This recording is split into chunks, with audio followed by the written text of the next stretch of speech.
Hello and welcome to our lead guitar sessions.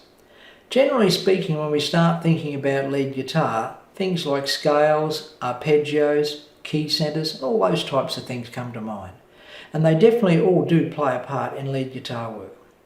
But today I'd like to discuss an area that's often overlooked as a source of inspiration for playing lead guitar. And that is the lyrics for the song.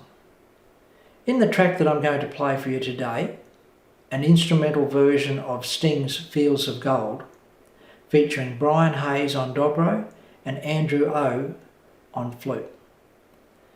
I use the lyrics for this song to give me a sense of phrasing and to give me a feeling for the underlying emotion. The main feeling that I'm trying to project in this song came from the lyrics. If you get a good song with a good melody, all you really have to do is play the tune. So I do hope you enjoy this track, and I look forward to catching you up on the next session. Bye for now.